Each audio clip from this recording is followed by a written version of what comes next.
सोनपुर गांव के चौराहे पर शाम होते ही एक जानी मानी खुशबू हवा में तैरने लगती थी। ये खुशबू थी चंदू तवा चिकन सेंटर की। चंदू पिछले 5 सालों से गांव के चौक पर अपना ठेला लगा रहा था। उसका तवा चिकन इतना मशहूर था कि आसपास के 3 गांव के लोग यहाँ खिंचे चले आते थे। लेकिन पिछले कुछ हफ्तों से चिकन का भाव आसमान छू रहा था। चंदू अपने ठेले पर खड़ा था, तभी गांव का एक पुराना ग्राहक मनोज वहां आया। अरे चंदू भाई, आज क्या बात है? शाम के 7 बज गए हैं और तुम्हारा तवा बिल्कुल ठंडा पड़ा है। खुशबू कहाँ गई आज? क्या बताऊं मनोज भाई, मंडी का हाल तो तुम देख ही रहे हो। चिकन का भाव सीधे 2 गुना हो गया है। थोक वाले भी कम में देने को तैयार नहीं है।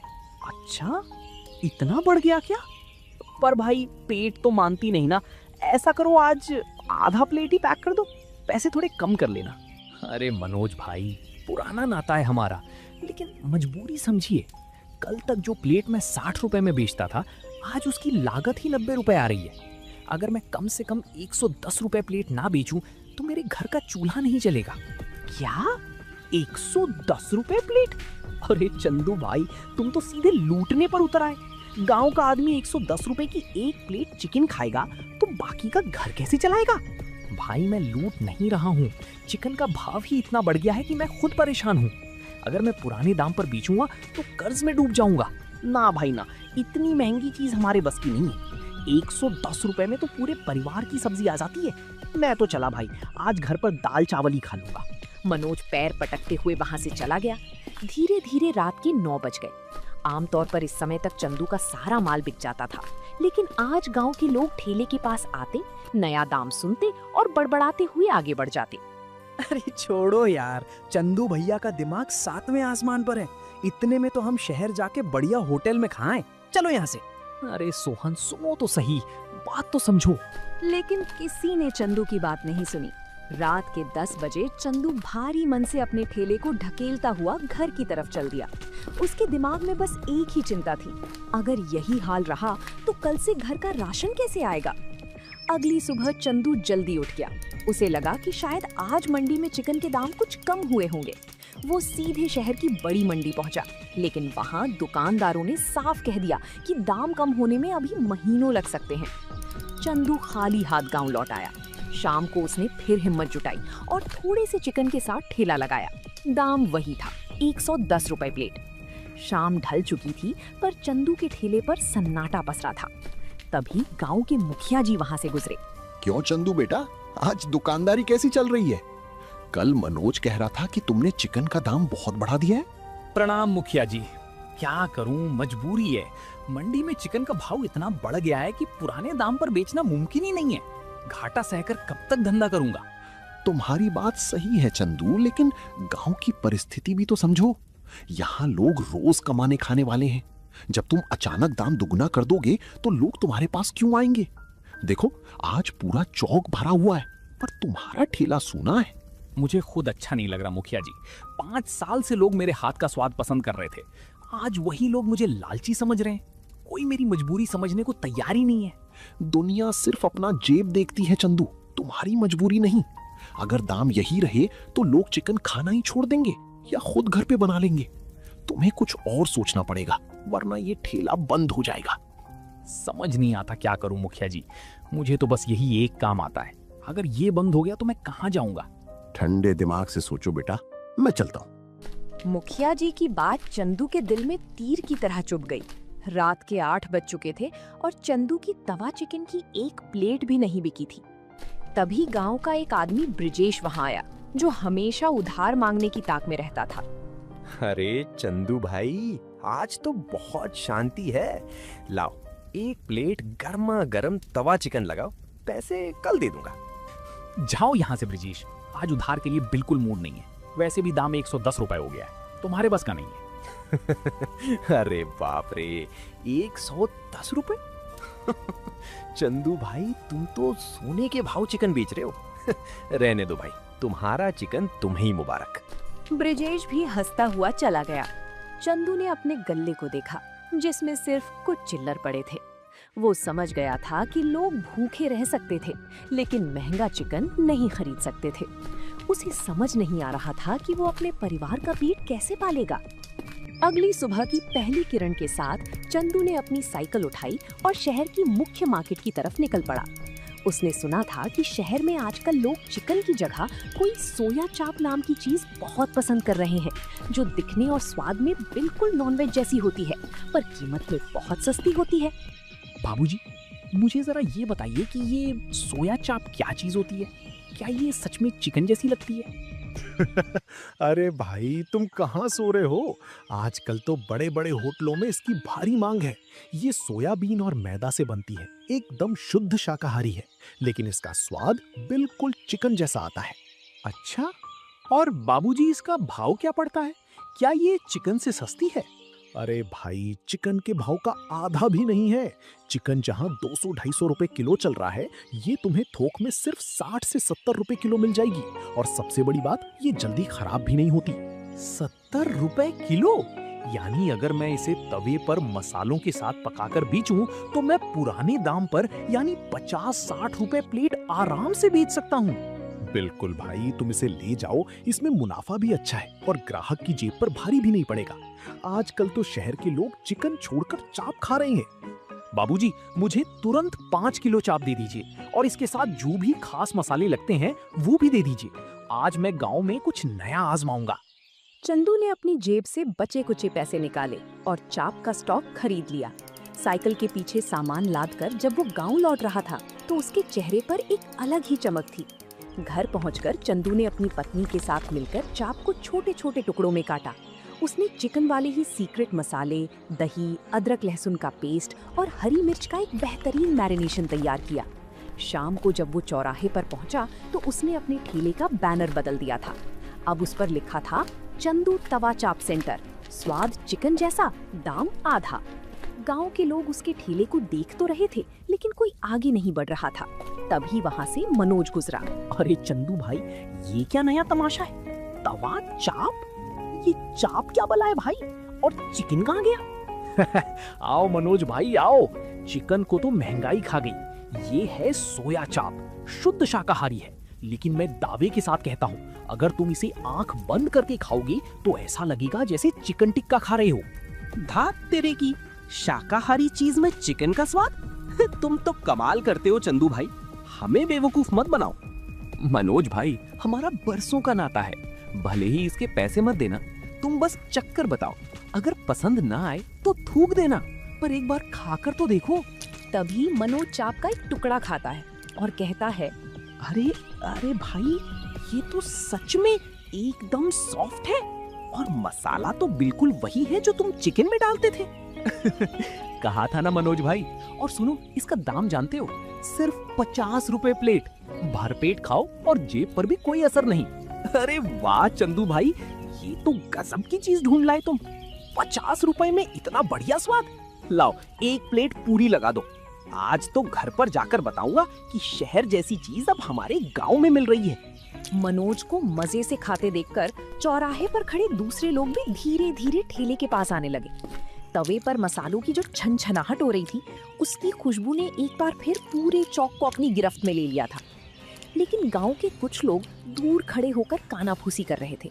उन्हीं में से एक थे कल्लू पहलवान, जो गांव में अपने अड़ियल स्वभाव के लिए जाने जाते थे। कल्लू पहलवान भारी कदमों से चंदू के ठेले के पास आए और तवे पर भून रही चाप को घूरने लगे। ए चंदू, ये क्या बहलाने फुसलाने का धंधा शुरू किया है रे तुमने? कल तक तो तुम यहाँ बढ़िया चिकन बेचते थे, आज ये नकली चिकन लेके बैठ गए। अरे पहलवान जी, ये नकली चिकन नहीं है, इसे सोया चाप कहते हैं और ये पूरी तरह शाकाहारी है। अरे हट, शाकाहारी है तो इसमें चिकन का स्वाद कैसे आ सकता है? तू जरूर इसमें कुछ मिलावट कर रहा है। पहलवान जी, मिलावट करने के बारे में मैं कभी सोच भी नहीं सकता। ये सिर्फ सोयाबीन से बना है। स्वाद तो मेरे मसालों का है। जो मसाले मैं चिकन में डालता था, वही आज इस चाप में डाले हैं। आप एक बार खाकर तो देखिए।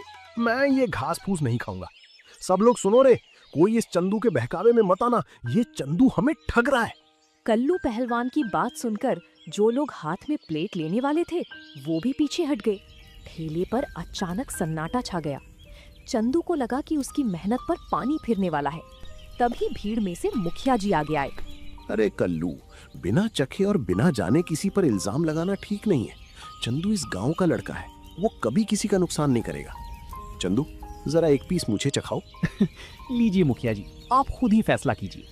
मुखिया जी ने चाप का टुकड़ा मुंह में रखा। अरे कल्लू, तू पहलवान तो बन गया पर अकल से कच्चा ही रहा। खाकर देख, चंदू ने कमाल कर दिया है। ये चबाने में बिल्कुल चिकन जैसा है पर हल्का है, और सबसे बड़ी बात, सिर्फ 50 रुपए में है। मुखिया जी कह रहे हैं तो लाओ चंदू, एक टुकड़ा मुझे भी दो, देखें जरा क्या जादू है। चंदू ने तुरंत कल्लू पहलवान को चाप दी। पहलवान ने जैसे ही चाप खाई, उनका गुस्सा तुरंत गायब हो गया और चेहरे पर एक बड़ी सी मुस्कान आ गई। अरे वाह रे चंदू, मान गए भाई, ये तो सच में दमदार चीज है।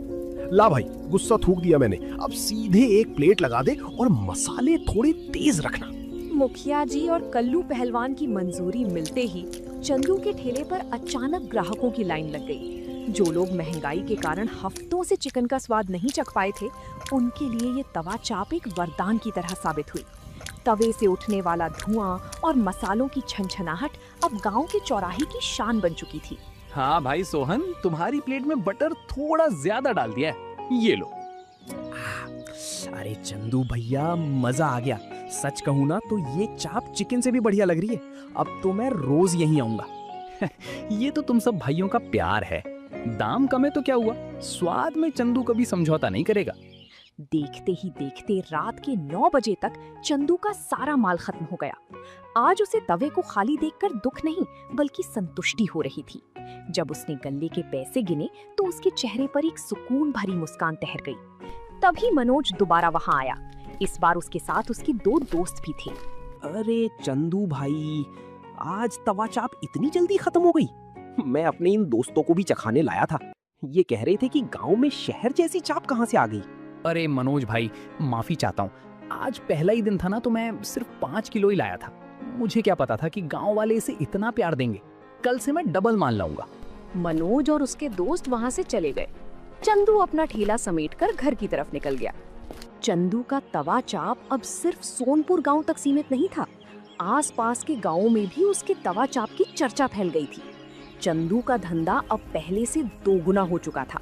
वो रोज सुबह शहर जाता और भारी मात्रा में फ्रोजन चाप खरीद कर लाता। शहर का वही थोक व्यापारी जिससे चंदू माल खरीदता था, उसने देखा कि चंदू का धंधा बहुत तेजी से बढ़ रहा है। एक सुबह जब चंदू उसकी दुकान पर पहुंचा तो व्यापारी के तीवर बदले हुए थे। अरे चंदू भाई, आओ आओ, आज तो तुम पूरे 50 किलो का ऑर्डर दे रहे हो। बड़े ठाठ चल रहे तुम्हारे गांव में। सब भगवान की कृपा है बाबूजी, और आपकी इस चाप का कमाल है। गांव वाले इसे बहुत पसंद कर रहे हैं। जरा जल्दी से तौल दीजिए, शाम की तैयारी करनी है। हाँ चंदू भाई, माल तो तौल दूंगा, लेकिन एक बात है, अब पीछे से ही सोया चाप का भाव बढ़ गया है। कंपनी ने रेट बढ़ा दिए। अब तुम्हें ये 70 रुपए नहीं बल्कि 95 रुपए किलो मिलेगी। क्या 95 रुपए किलो? बाबूजी, अचानक इतना रेट कैसे बढ़ सकता है? अभी तो चिकन का भाव बढ़ा हुआ है, अब इस पर भी महंगाई आ गई। अगर मुझे इतने में मिलेगी तो मैं गांव वालों को 50 रुपए प्लेट कैसे खिलाऊंगा? देखो चंदू भाई, धंधा करना है तो मार्केट के हिसाब से चलना पड़ेगा। अगर तुम नहीं लोगे तो सोनपुर गांव के बगल वाले गांव का मंगत राम तैयार खड़ा है। उसने मुझसे कहा है कि वो 100 रुपए किलो भी खरीदने को तैयार है, और वो तुम्हारे ही बगल में ठेला लगाएगा। क्या मंगत भी अब चाप बेचेगा? भाई, फायदा देखकर तो हर कोई दौड़ता है। अब तुम बताओ, माल लोड करवाऊं या मंगत को दे दूं? चंदू के पैरों तले जमीन खिसक गई। उसे समझ आ गया कि व्यापारी उससे ज्यादा मुनाफा कमाने के चक्कर में है। चंदू ने भारी मन से महंगे दाम पर ही माल खरीदा और गांव लौट आया। उसे समझ नहीं आ रहा था कि इस नई मुसीबत का सामना कैसे करे। शाम को जब चंदू चौराहे पर पहुंचा तो उसने देखा कि उसके ठेले से कुछ कदम की दूरी पर एक नया चमचमाता हुआ ठेला खड़ा था। उस पर बड़े बड़े अक्षरों में लिखा था, मंगत असली तवा चाप सेंटर, प्लेट सिर्फ 45 रुपए। मंगत ने चंदू के ग्राहकों को तोड़ने के लिए दाम और कम कर दिए थे। गांव के लोग जो हमेशा कम दाम की तलाश में रहते थे, मंगत के ठेले पर भीड़ लगाने लगे। चंदू चुपचाप अपने ठेले पर खड़ा ये सब देख रहा था। तभी मनोज चंदू के पास आया। अरे चंदू भाई, ये तो गड़बड़ हो गई। ये मंगत तो तुम्हारे ही धंधे पर डाका डालने आ गया, और उसने तो दाम भी 45 रुपए रख दिया है। तुम क्या करोगे अब? मनोज भाई, धंधा करने का हक सबको है, लेकिन दाम कम करने से कोई किसी का ग्राहक नहीं छीन सकता। देखते हैं गांव वाले किसे चुनते हैं। आइए आइए भाइयों, असली और सस्ती चाप यहाँ खाइए। कोई लूट नहीं, सिर्फ 45 रुपए प्लेट। पुरानी दुकानों पर महंगा खाने की क्या जरूरत। मंगत की बात सुनकर चंदू के कुछ पुराने ग्राहक कम दाम के चक्कर में मंगत के ठेले पर ही रुके रहे। मंगत ने तवे पर चाप भूनकर लोगों को देनी शुरू की, लेकिन जैसे ही गांव वालों ने मंगत की चाप का पहला निवाला मुंह में रखा, उनके चेहरों के भाव बदल गए। चाप अंदर से कच्ची थी और मसालों में वो बात नहीं थी। तभी कल्लू पहलवान वहां आ पहुंचे। उन्होंने मंगत के यहाँ 45 रुपए वाली प्लेट ली और एक पीस मुंह में रखा। थू थू, अरे ये क्या खिला रहा है रे मंगत? ये चाप है या रबर का टुकड़ा? मसालों के नाम पर सिर्फ मिर्च ठूस दी है तूने। इसमें न वो खुशबू है न वो तवे का सूंधापन। अरे पहलवान जी, जरा आराम से, नया नया काम है, थोड़े मसाले ऊपर नीचे हो गए होंगे। दाम भी तो देखिए, सिर्फ 45 रुपए है। अरे 5 रुपए बचाने के लिए क्या हम अपना पेट और जीभ खराब कर लें? धंधा करना हर किसी के बस की बात नहीं होती मंगत। स्वाद मसालों से नहीं, बनाने वाले के हाथ के हुनर से आता है। कल्लू पहलवान मंगत की प्लेट वहीं छोड़कर सीधे चंदू के ठेले की तरफ बढ़ गए। उनके पीछे पीछे बाकी ग्राहक भी मंगत का ठेला छोड़कर चंदू के पास आने लगी। चंदू बेटा, लगा एक प्लेट कड़क तवा चाप। आज समझ आ गया कि भले ही 2 पैसे ज्यादा लगे, पर जो स्वाद तेरे हाथ के तवे पर है वो पूरे जिले में कहीं नहीं मिल सकता। ये लीजिए पहलवान जी, आपका भरोसा ही मेरी असली कमाई है। दाम भले ही बढ़ गए हों, पर चंदू स्वाद और क्वालिटी में कभी कमी नहीं आने देगा। उस रात मंगत का ठेला खाली पड़ा रहा और चंदू के ठेले पर पैर रखने की जगह नहीं थी। मंगत के साथ हुई स्वाद की जंग में चंदू जीत तो गया था, लेकिन चंदू के सामने एक बहुत बड़ी समस्या खड़ी थी। शहर का थोक व्यापारी लगातार चाप के दाम बढ़ाए जा रहा था, जिसकी वजह से चंदू का मुनाफा ना के बराबर रह गया था। चंदू को समझ आ चुका था कि अगर उसे 50 रुपए प्लेट में ही गांव वालों को बढ़िया स्वाद देना है, तो उसे शहर के इस व्यापारी की गुलामी छोड़नी होगी। एक दोपहर चंदू इसी चिंता में अपने घर के आंगन में बैठा था। तभी मुखिया जी वहां से गुजरे। क्यों चंदू बेटा, आज दुकान की तैयारी नहीं कर रहे हो? क्या बात है, चेहरा बहुत उतरा हुआ है तुम्हारा। धंधा तो अब बढ़िया चल रहा है ना? मुखिया जी, धंधा तो आप लोगों के आशीर्वाद से बहुत बढ़िया है, पर एक नई मुसीबत आ गई है। शहर का जो थोक व्यापारी है वो दिन ब दिन चाप का दाम बढ़ाता जा रहा है। अगर यही हाल रहा तो मुझे या तो प्लेट का दाम बढ़ाना पड़ेगा या फिर धंधा बंद करना पड़ेगा। ये तो बड़ी समस्या है चंदू। गांव के लोग 50 रुपए से ज्यादा नहीं दे पाएंगे, ये तुम भी जानते हो। पर बेटा एक बात बताओ, ये जो सोया चाप तुम शहर से लाते हो, क्या ये घर पर नहीं बनाई जा सकती? आखिर ये भी तो अनाज और सोयाबीन से ही बनती होगी ना? मुखिया जी, ये विचार तो मेरे दिमाग में आया ही नहीं। अगर मैं इसे खुद घर पर बनाना सीख जाऊं तो मेरी लागत आधी से भी कम हो जाएगी। बस यही तो मैं कह रहा हूं। जब तक तुम दूसरों पर निर्भर रहोगे, वो तुम्हें दबाते रहेंगे। तुम्हारी पत्नी भी इस काम में तुम्हारा हाथ बटा सकती है। आपने मेरी आंखें खोल दी मुखिया जी। मैं आज ही शहर जाकर इसकी मशीन और सही तरीका पता करके आता हूं। अब सोनपुर गांव की चाप किसी शहर के व्यापारी की मोहताज नहीं रहेगी। चंदू ने एक पल भी बर्बाद नहीं किया। वो तुरंत शहर गया और वहाँ उसने सोया चाप बनाने वाली एक छोटी हाथ से चलने वाली मशीन देखी, जो उसके बजट में थी। उसने अपने बचे हुए सारे पैसे उस मशीन को खरीदने में लगा दिए। जब वो मशीन लेकर गांव लौटा तो उसे लग रहा था कि उसने अपनी आजादी का रास्ता ढूंढ लिया है। अगले 2 दिन चंदू और उसकी पत्नी ने घर के बंद कमरे में कड़ी मेहनत की।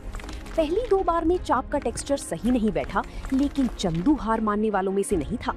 तीसरी बार में सही माप और सही तकनीक से उन्होंने जो सोया चाप तैयार की, वो बाजार में मिलने वाली चाप से कहीं ज्यादा ताजा, मुलायम और साफ सुथरी थी।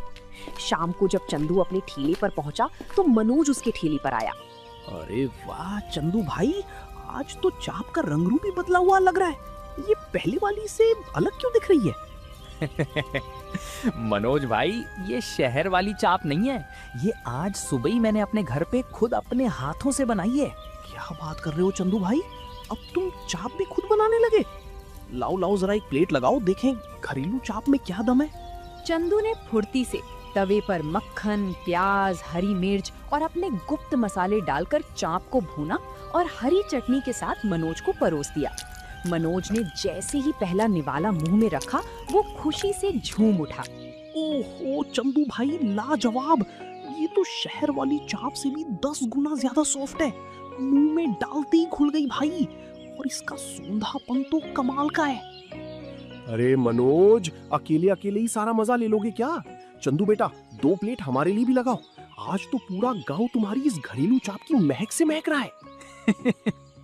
बिल्कुल पहलवान जी, अभी लाया। अब आप लोगों को कभी महंगाई की मार नहीं झेलनी पड़ेगी। जब तक ये तवा गर्म है, आप सबको ये स्वाद इसी दाम में मिलता रहेगा। चंदू ने साबित कर दिया था कि अगर इंसान में सही हुनर, ईमानदारी और समय के साथ बदलने की हिम्मत हो तो कोई भी महंगाई या परिस्थिति उसे आगे बढ़ने से नहीं रोक सकती। सोनपुर गांव का वो छोटा सा तवा आज चंदू की कामयाबी की एक बड़ी मिसाल बन चुका था। तो दोस्तों, आप लोगों को ये कहानी कैसी लगी? कमेंट करके जरूर बताएं और ऐसी कहानियों को देखने के लिए वीडियो को लाइक करें और चैनल को सब्सक्राइब करें।